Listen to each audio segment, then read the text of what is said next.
Salut les cuistots, c'est Alex et bienvenue dans cette nouvelle vidéo où on va découvrir ensemble les nouveautés de WordPress 6.5. Et oui, ça y est, c'est la première version de l'année. 4 mois après la sortie de WordPress 6.4, on va découvrir ensemble donc les nouveautés de cette nouvelle version, fonctionnalité par fonctionnalité. On va voir ce qui est vraiment le plus intéressant, ce qui est moins intéressant aussi, mais je vous en parlerai quand même. Comme d'habitude, on va voir dans un premier temps les nouveautés de l'éditeur de contenu, ce que vous pouvez modifier à travers les articles et les pages. Et ensuite, on va faire le tour des nouveautés de l'éditeur de site, donc tout l'aspect Site Editor FSE en anglais. Et donc voilà, on va creuser tout ça, puis on verra qu'il y a d'autres petites nouveautés ici et là qui sont à côté de tout ça. Avant de démarrer, je tenais à vous dire que, eh bien, si jamais vous avez besoin de référencer un site WordPress, eh bien, il y a notre formation SEO. On propose même un accompagnement pour aller plus loin. Et aussi, on a la nouveauté de 2024 qui a été lancée suite à l'anniversaire du blog, c'est le Discord de WP Marmite. Donc là, on est près de 400 au moment où je tourne cette vidéo. Donc je compte sur vous pour arriver aux 500 et peut-être même plus. Donc en tout cas, si vous êtes intéressé par WordPress, que vous avez des questions à poser, eh bien c'est là qu'il faut se rendre. Il y a donc comme je disais près de 400 personnes qui s'entraident dans la création de sites WordPress. Donc voilà, j'espère vous accueillir dans ce Discord pour pouvoir échanger et voilà, parler de WordPress, etc., etc. Mais bon, maintenant, on va pouvoir passer tout de suite à la découverte des nouveautés de WordPress 6.5. C'est parti!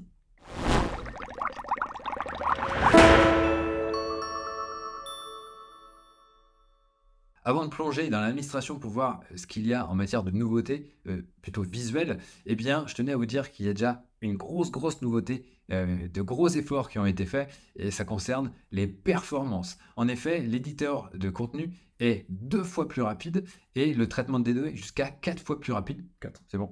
Et, et l'autre chose aussi, c'est que du côté de l'éditeur de site, il est jusqu'à 6 fois plus rapide. Donc voilà, les contributeurs ont fait un gros boulot de performance sous le capot pour faire en sorte que notre expérience dans l'éditeur et aussi au sein de l'éditeur de site soit la plus fluide possible, la plus réactive possible. Et ça, c'est vraiment appréciable.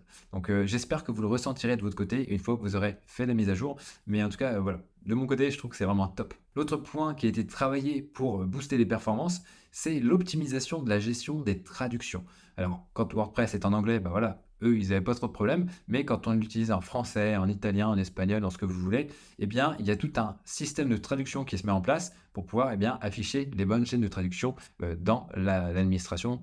Voilà. C'est ce que vous pouvez voir en fait au quotidien dans WordPress. Sauf que, ce process-là, cette mécanique qu'il y avait là en dessous, elle n'était pas très performante. Donc, il y a un plugin qui a été développé pour justement attaquer ce problème à bras-le-corps. Et ce plugin était suffisamment mature pour qu'il puisse être intégré au cœur de WordPress. Donc c'est ce qu'ils ont fait, ils l'ont mis dans la version 6.5. Donc à présent, le temps de chargement des sites traduits est beaucoup plus rapide, ça bombarde. Et donc ça, c'est un autre point positif pour la performance globale de WordPress. Oui, parce qu'il n'y a pas que les sites en anglais après tout. Je crois que de mémoire, la stat, ça doit être que 40% et quelques ou 45% des sites WordPress qui sont en anglais. Les autres, c'est du français, c'est toutes les langues qui restent dans le monde. Donc voilà, près de 100 et quelques langues. Donc voilà, il ne fallait pas oublier les gens qui ne parlent pas anglais nativement. Autre point intéressant en termes de performance, c'est la prise en charge du format AVIF. Alors, AVIF, c'est quoi? C'est tout simplement un format d'image qui est plus compressé que le JPEG, que les PNG, et même plus que le WebP. Donc ça, voilà, c'est un niveau encore au-dessus. Donc WordPress prend désormais en charge ce format et donc ce qui va nous permettre donc d'avoir des sites encore plus légers en matière de ressources chargées, donc de ressources visuelles. À noter que aussi le plugin Imagify prend aussi désormais en compte ce format. Vous trouverez un lien juste en dessous si jamais vous ne vous êtes pas encore procuré Imagify pour compresser vos images. Donc voilà, on a terminé sur l'aspect performance. Donc voilà, grosse optimisation sous le capot, prise en charge du format à vif pour les images et optimisation pour les traductions de sites. Alors pas les sites multilingues, mais juste la gestion des langues sur le site. Donc nous, on l'a en français, ça va se charger beaucoup plus vite. Autre chose qui a été ajoutée sous le capot, c'est la prise en charge des dépendances des extensions. Ça vous est probablement arrivé quand vous installez une extension. Des fois, il y a des extensions on va dire filles, ou plutôt des add-ons, des extensions complémentaires, je ne sais plus comment on appelle ça exactement, mais voilà, en anglais on appelle ça des add-ons. Et donc, cet add-on-là ne peut pas fonctionner sans l'extension principale. On a ça par exemple sur WooCommerce. Si vous installez WooCommerce Subscriptions ou WooCommerce Memberships, vous ne pouvez pas utiliser les extensions complémentaires sans l'extension principale. Et donc, en fait, ce qui a été ajouté, eh bien, c'est juste un petit système de notification pour dire, OK, donc voilà, ces deux extensions-là sont liées et donc, bah voilà, elles bossent ensemble. Donc, en gros, si vous cherchez à installer WooCommerce Subscription directement sans avoir installé WooCommerce, eh bien, ça va vous proposer d'installer WooCommerce. Et inversement, si vous désinstallez WooCommerce, eh bien, ça vous désinstallera automatiquement WooCommerce Subscription. Donc, la gestion des dépendances sera donc mieux gérée. Donc ça, voilà. Bon, c'est un peu de la manip de Webmaster, mais c'est toujours bon à savoir. Après, il y a aussi des petites choses qui ont été ajoutées. Là, je vois ça plus pour les développeurs. En gros, il y a une nouvelle API qui est sortie qui va permettre de relier des valeurs qui sont en champ personnalisé à des blocs. Donc ça va être super intéressant aussi de voir les applications qui vont pouvoir être mises en place avec ça. Donc très très intéressant, notamment pour tout ce qui est contenu dynamique sur nos sites. Enfin bref, passons maintenant à la découverte des nouveautés au niveau de l'éditeur de contenu. Donc là, je vais me rendre sur mon site, je vais aller voir ma petite page à propos que j'ai créée ici. Et donc, vous voyez, j'ai mis un certain nombre de choses et on va découvrir ensemble, qu'est-ce qu'il y a de nouveau dans l'éditeur de WordPress. Donc, la première chose, c'est au niveau des groupes, vous avez des images d'arrière-plan qui peuvent être appliquées. Donc là, je vais le passer ici. Hop, image d'arrière-plan, boum, je vais choisir une image dans ma médiathèque. Je vais prendre quoi? Allez, tiens, ça là. Hop. Donc voilà, on est d'accord, c'est moche. Mais du coup, la petite nouveauté, c'est que désormais, on peut gérer un petit peu tout ce qui est taille d'image, d'arrière-plan, etc. Il y a un certain nombre de choses qui sont disponibles ici pour pouvoir nous permettre de gérer les tailles d'image ici. Donc voilà, ça on l'avait déjà, il me semble. Mais en tout cas, voilà, tout ce qui est taille ici, c'est nouveau. Bon, après, là, je vais retirer ça parce que c'est vraiment moche. Tac. Mais en tout cas, au niveau des groupes, c'est fait. Maintenant, l'autre chose que je voulais vous montrer, c'est aussi au niveau des blocs citations. Donc là, je voulais pas le mettre de base dans mon groupe, ça. Hop, sors-moi ça de ce groupe. Tac, voilà. Dans les blocs citations, ici maintenant, on a un réglage espacement des blocs. Vous voyez, là, c'est un petit peu collé, là, ma petite citation. Et donc, vous voyez, on peut jouer sur ça. Donc, il n'y a pas forcément besoin de mettre des marges maintenant pour pouvoir le faire, le faire à la main. Donc, on a juste une petite réglette à bouger. Donc, ça c'est pratique. Après, bloc bannière. Donc, le bloc bannière, je n'avais pas mis. Je voulais vous montrer ça. Tac, bannière. Tac, j'ajoute ma bannière. Je vais utiliser une image de ma médiathèque. Et là, qu'est-ce qui se passe? Je vais mettre, je sais pas, celle-là. Et donc là, ça m'a mis automatiquement une couleur en tant que calque de superposition. Donc ça, c'est pratique. Ça me met quelque chose, on va dire, par défaut. Après, je peux bien sûr le modifier si je le souhaite. Mais en tout cas, j'ai ma couleur qui s'est mise par défaut. Donc, ça va aller chercher automatiquement la bonne couleur. Alors, je ne sais pas si vous utilisez beaucoup les bannières. Dites-moi-le en commentaire. Mais en tout cas, ça peut être très pratique, surtout quand on fait vraiment un site intégralement avec Gutenberg. Parce que là, dans un contenu comme ça n'a pas trop de sens. Bon, même s'il pourrait y avoir des applications, mais là, je vois pas forcément. Autre chose aussi sur le bloc bannière, c'est qu'il y a un ratio. Où est-ce qu'il est? Proportion de taille. Voilà. Donc, on peut définir une taille un petit peu comme ça par défaut. Donc là, on pourrait faire des trucs un peu sympas. Plutôt comme ça, peut-être en carré. On pourrait mettre un petit truc comme ça, une petite description. Bon, ça peut être intéressant. Mais voilà, on a des ratios en tout cas qui peuvent être appliqués automatiquement. Donc ça, c'est pratique. Ça évite de bidouiller nous-mêmes avec les tailles si jamais on a besoin de changer la taille de sa bannière. Et encore, comme je disais, encore faut-il utiliser régulièrement des bannières, ce qui n'est certainement pas autre cas ou le cas de très peu de personnes. Mais dites-le moi en commentaire parce que ça m'intéresse. Hop, je retire cette bannière.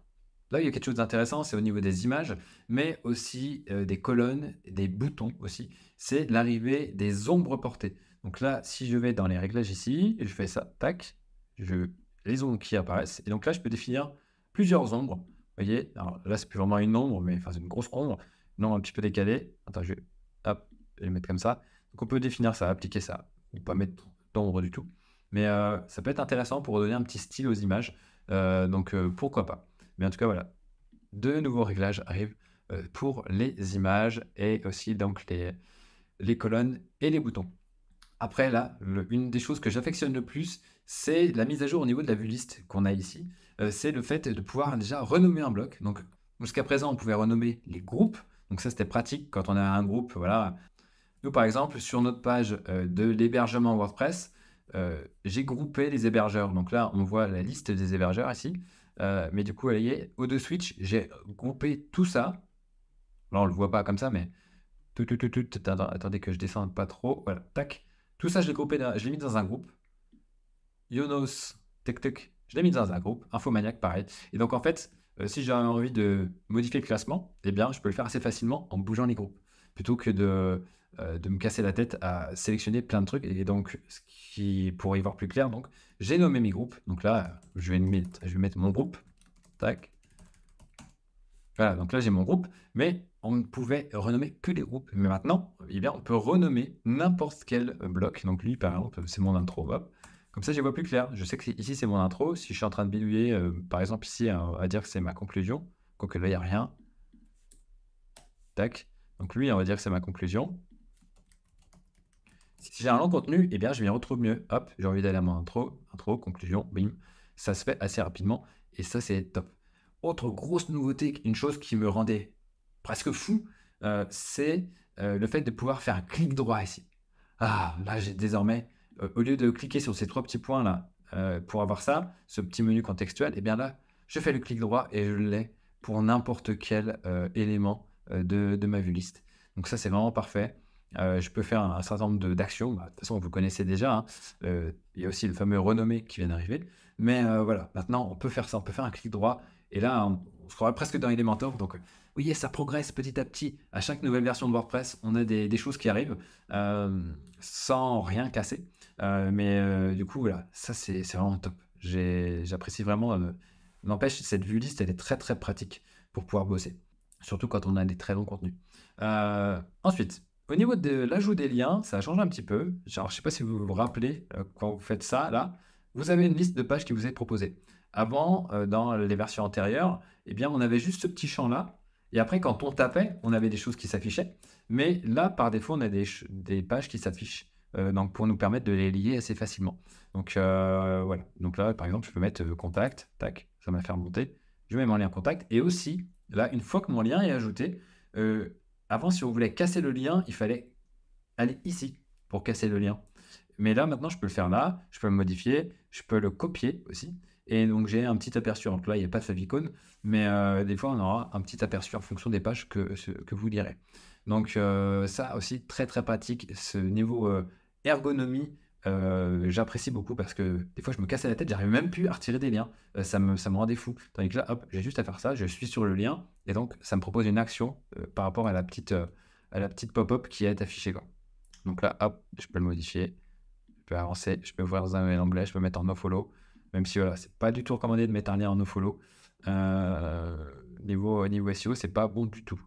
Tac, donc là, je vais couper ce lien-là. Et donc là, on en a terminé pour les nouveautés de l'éditeur de contenu. Maintenant, on va passer à l'éditeur de site. Donc là, on a une grosse nouveauté qui est arrivée. Je vais vous montrer ça. En fait, je vais même la découvrir en même temps que vous parce que j'ai vu tout à l'heure que j'avais une colère. Enfin, je vais vous expliquer. Regardez. Donc là, je vais dans l'éditeur. Je vais me balader dans les styles. Tac. Donc là, je suis sur le thème par défaut de WordPress. Et donc là, je vais aller dans typographie. Et donc là, je vois qu'il y a 4 polices qui sont disponibles pour ce thème-là. Mais, je sais pas moi, j'aime bien la police Roboto, celle qui est sur la marmite, celle qui est sur la marmite. Un peu, je vous dis ça un petit peu par hasard. Je clique là-dessus. Oh, qu'est-ce que c'est que ça? Donc là, je vois mes polices. Et donc, il y a le fameux gestionnaire de police. Si vous vous rappelez bien, dans ma dernière vidéo donc sur WordPress 6.4, ça devait arriver pour WordPress 6.4, mais ça a été repoussé. Je ne sais pas pourquoi, ils n'ont peut-être pas réussi à faire ce qu'ils voulaient. Et donc là, ça y est, on y est. On a le gestionnaire de police. Donc, on va pouvoir envoyer ses propres polices, donc avec les différents formats de police, TTF, OTF, WOF et WOF2. Donc, il y a un certain nombre de formats de police, c'est un peu technique, mais on peut aussi installer des polices Google. Et donc là, vous voyez, quand j'ai préparé ma vidéo, eh bien, je me suis dit, si je clique là, je vais devoir, enfin, vous ne le verrez pas à l'écran quand je ferai mon tournage. Donc, je me suis arrêté là, je me suis dit, bon, c'est pas grave, je découvrirai ça avec eux. Et donc, voilà, c'est notre petit moment à nous. On va découvrir ça ensemble. Donc, je vais cliquer pour autoriser l'accès au Google Fonts. Et donc là, voilà, j'ai toutes les Google Fonts. Donc là, je vais chercher ma police Roboto. Tac. C'est génial. Donc, je vais prendre la version normale. Je vais prendre le 700 ou le 900. Allez, on va prendre le 700. L'italique, on va prendre l'italique normal, donc 400. Et on va installer ça. Tac, c'est parti. Donc là, qu'est-ce que ça va faire? Ça va aller chercher les polices de Google Fonts et ça va les mettre sur notre WordPress. On va plus du tout aller se connecter après à Google Fonts. Donc là, on va juste aller chercher la matière première là-bas, chez Google, et on la récupère et après, on s'en sert. Donc là, c'est bon. Normalement, dans la médiathèque de police, on a Roboto qui est là avec les variations que j'ai sélectionnées. Et donc là, c'est génial. Maintenant, elles sont à disposition pour mon thème. Et donc maintenant, pour mes éléments, admettons mes titres, eh bien, je peux leur dire, OK, maintenant, il y a Roboto. Touc. Et je peux mettre du Roboto. Et donc là, c'est du gras. Voilà. Et donc là, j'ai mis Roboto. Franchement, c'est fantastique. Avant, c'était une galère pour pouvoir mettre des polices d'écriture dans WordPress. Il fallait passer par des plugins, etc. Là, c'est intégré directement dans WordPress. Je ne sais pas si vous vous rendez compte. Donc, très, très, très, très intéressant. Donc là, je ne vais pas tout bidouiller parce qu'on n'a pas que ça à faire. Mais c'est vraiment génial. Il y avait une nouveauté qui devait arriver, qui était les compositions partiellement synchronisées. Je ne sais plus si je vous en avais parlé de ça, il me semble que oui. En gros, parce qu'actuellement, on avait les compositions non synchronisées et les compositions synchronisées. Et donc là, on a quelque chose, un petit entre-deux qui permet de modifier le contenu sans modifier le design. Sauf que là, ça a été repoussé. Donc, on ne l'aura pas pour cette version-là. Peut-être que ça sera pour la suivante ou encore plus tard. Donc, je ne vais pas m'attarder là-dessus. On a aussi une amélioration de la navigation dans l'éditeur de site. Regardez-moi ça, vous allez voir. Vous allez m'en dire des nouvelles. Et regardez-moi cette réactivité, c'est très très propre. Donc là, vous voyez, j'ai mes différentes pages. Donc là, ok, c'est pas mal. Mais là, si j'ai envie de gérer toutes les pages, oh, et voilà, toutes mes pages qui arrivent là. Donc là, j'ai cette vue-là. Mais je peux modifier les choses. J'ai une vue grille. Donc là, vous voyez, donc là, ça prend l'image à la une ou des images qui sont dedans. Donc là, je peux visualiser les pages de mon site directement donc à partir de l'éditeur de site. Donc si vous n'avez pas accès à l'éditeur de site avec le thème que vous utilisez, vous n'aurez pas tout ça. Mais si vous utilisez un thème compatible, comme le thème par défaut, eh bien, vous allez avoir accès à tout ça. Et donc là, ça nous donne déjà un avant-goût de ce qui va arriver dans WordPress dans les mois et années à venir. C'est-à-dire que tout va être géré via l'éditeur de site à terme. Et donc, on va pouvoir avoir de la réactivité. Vous voyez, on a, si je vais sur l'administration, on va dire, pour bidouiller les pages, on a ça, vous connaissez tous. Donc là, on ne peut pas faire grand-chose. On peut modifier un peu voilà, les colonnes ici.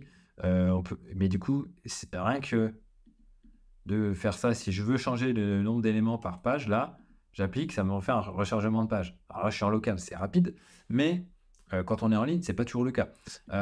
Et là, on a vraiment des aperçus, on peut mettre des filtres. Donc, on peut filtrer par auteur, par état. On peut faire des modifications groupées, exactement comme sur cette interface-là, mais sauf que c'est beaucoup plus réactif. Vous voyez, là, on peut mieux trier ordre croissant, décroissant. Vous voyez, ça réagit sur le bout des doigts, quoi. Donc là, vous voyez, si je veux mettre que 10 éléments, on a les différentes pages. On peut naviguer entre les pages. Vous voyez, comme c'est réactif, c'est vraiment génial. Et là, après, bien sûr, on peut ajouter des pages, etc. Donc là, je ne vais pas m'embarquer là-dedans. Mais wow, très très content de ces évolutions. Et donc, comme je vous le disais, voilà, ça s'inscrit dans le déroulement de la phase 3 du projet Gutenberg. Ça, je vous en ai parlé à plusieurs reprises. Donc, je ne vais pas revenir là-dessus. Je vous encourage à aller jeter un œil aux vidéos qui sont concernées si jamais vous voulez creuser un petit peu l'avenir de WordPress, etc. Vous trouverez les liens en description ou je sais pas, je vous les mettrai par là en fiche. Mais et voilà. Autre chose aussi au niveau de l'éditeur de site, c'est les révisions pour les styles. Donc voilà, vous avez vu, j'ai mis j'ai mis du Roboto ici.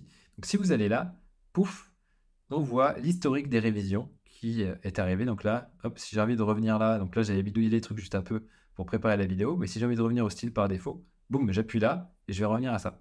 Donc là, hop, je vois le Roboto qui change. Et donc là, je trouve que c'est même plus propre que dans Elementor. Donc ça, c'est génial. Et donc, Elementor a un petit peu comment dire, un petit compteur sur la tête, hein. Je sais qu'ils font beaucoup de mises à jour et tout ça, mais voilà. Là, il y a l'équipe de WordPress qui arrive derrière. On les voit dans le rétro là qui arrive. On arrive avec des fonctionnalités de fou, ou en tout cas qui sont bien intégrées dans WordPress, dans du natif.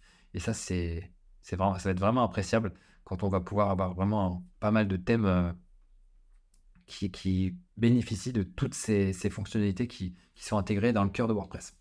Donc voilà, au final, on a fait un bon petit tour. Alors, vous n'avez peut-être pas trouvé ça foufou, surtout si vous n'utilisez pas de thème qui est conçu sur des blocs. Mais voilà, bon an mal an, ça fait son chemin et il y a pas mal de choses qui arrivent, il y a pas mal de choses qui arrivent avec cette nouvelle version et j'en suis donc très, très content.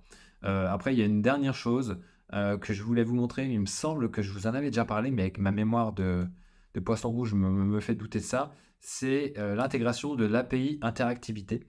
Donc, pour rendre les sites beaucoup plus interactifs. Donc là, admettons que j'ai envie de faire une recherche, je tape The comme The Godfather, bah, il remonte même pas. Mais si je tape God, et en fait, vous voyez, ça charge vraiment très très très rapidement. Donc ça, c'est intégré dans WordPress 6.5. Donc si vous êtes développeur, eh bien vous allez pouvoir créer des choses avec ça sur WordPress. Donc ça va être très très intéressant. De Hungry, voilà. Très très intéressant donc pour ces nouveautés de WordPress 6.5. Donc comme je disais, ça arrive le 26 mars 2024, donc en fonction de quand vous avez regardé cette vidéo, a priori peut-être avant, peut-être après, on verra. Mais donc voilà, ces nouveautés arrivent. Faites attention bien entendu à la mise à jour. Faites une sauvegarde avant de faire la mise à jour. Faites une sauvegarde avant de lancer la mise à jour, même si a priori tout devrait bien se passer. D'ailleurs, dites-moi aussi dans les commentaires comment s'est passée la mise à jour. De mon côté, j'attends toujours une petite semaine, histoire de voir si des gros pépins qui ont été repérés pour que d'autres sites essuient un petit peu les plâtres. Mais en tout cas, si vous avez un site qui risque pas grand-chose, bah, vous pouvez lancer la mise à jour. Mais moi, pour la marmite, je préfère attendre toujours un petit peu. Et donc, voilà, on a terminé avec cette vidéo. Comme je vous l'ai dit dans l'intro, vous pouvez nous rejoindre sur le Discord de WP Marmite. Vous trouverez le lien en dessous de la vidéo où on pourra échanger justement sur les nouveautés de WordPress 6.5. On pourra en parler dans le canal Veille si ça vous intéresse. Voilà, il y a aussi la formation SEO si vous avez envie de rendre visible votre site web, parce que lancer un site, c'est bien, faire en sorte qu'il soit visible, c'est mieux. Donc, formation SEO, le lien est aussi en dessous dans la description, donc pour référencer des sites qui sont basés sur WordPress et faire comme WP Marmite, essayer de crever un petit peu les scores en termes de référencement. Voilà. Merci beaucoup d'avoir suivi cette vidéo de présentation des nouveautés de WordPress 6.5. Et donc, je vous dis à très vite pour une nouvelle vidéo. Abonnez-vous à la chaîne et à très vite sur le Discord. Ciao.